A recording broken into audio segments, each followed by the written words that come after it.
Hi, everybody. I want you to take a second and think about things that make you unique, that make you different from everybody else. One of the animals that I absolutely love is a giraffe because they have necks that are longer than anybody else, they have legs that are longer than anybody else, and some people might think that that might be a mistake or something that isn't right, but for the giraffe, that makes them special. Hey, Mr. Giraffe. You know what? I have a story that's all about you. You know what the story is about? It's about you learning how to dance. Should I tell the story? In the beginning, Mr. Giraffe, did you know how to dance well? Were you afraid to dance in front of people? But once you learned a certain song, did you love to dance? Oh my goodness, okay, so this sounds like a really good story to tell our friends here. As I get ready to tell you this story, I want you to think about things that make you unique, that makes you special, that makes you able to do things that nobody else can do. We're going to read Giraffes Can't Dance. Gerald was a tall giraffe whose neck was long and slim, but his knees were awfully crooked and his legs were rather thin. He was very good at standing still and munching shoots off trees, but when he tried to run around, he buckled at the knees. Now, every year in Africa, they hold the jungle dance, where every single animal turns up to skip and prance. And this year, when the day arrived, poor Gerald felt so sad, because when it came to dancing, he was really rather bad.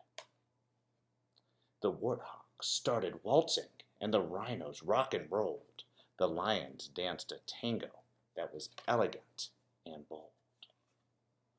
The chimps all did a cha-cha with a very Latin feel, and 8 baboons then teamed up for a splendid Scottish reel. Gerald swallowed bravely as he walked towards the floor, but the lions saw him coming, and they soon began to roar. "Hey, look at clumsy Gerald," the animals all sneered. "Giraffes can't dance, you silly fool. Oh, Gerald, you're so weird." Gerald simply froze up. He was rooted to the spot. They're right, he thought. I'm useless. Oh, I feel like such a clot. So he crept off from the dance floor, and he started walking home. He'd never felt so sad before, so sad and all alone. Then he found a little clearing, and he looked up at the sky. "The moon can be so beautiful," he whispered with a sigh. "Excuse me," coughed a cricket, who'd seen Gerald earlier on, "but sometimes when you're different, you just need a different song.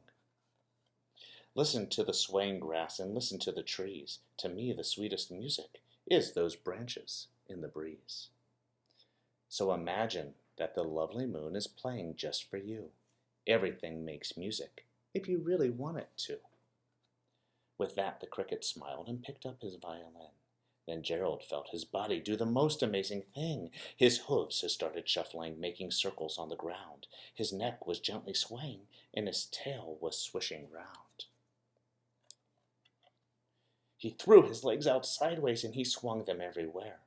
Then he did a backward somersault and leapt into the air.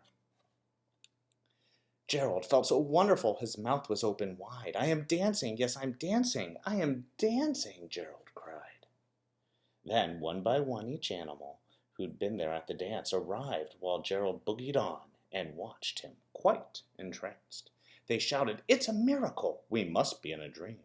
Gerald's the best dancer that we've ever seen." "How did you learn to dance like that? Please, Gerald, tell us how." But Gerald simply twirled around and finished with a bow. Then he raised his head and looked up at the moon and stars above. "We all can dance," he said, "when we find music that we love."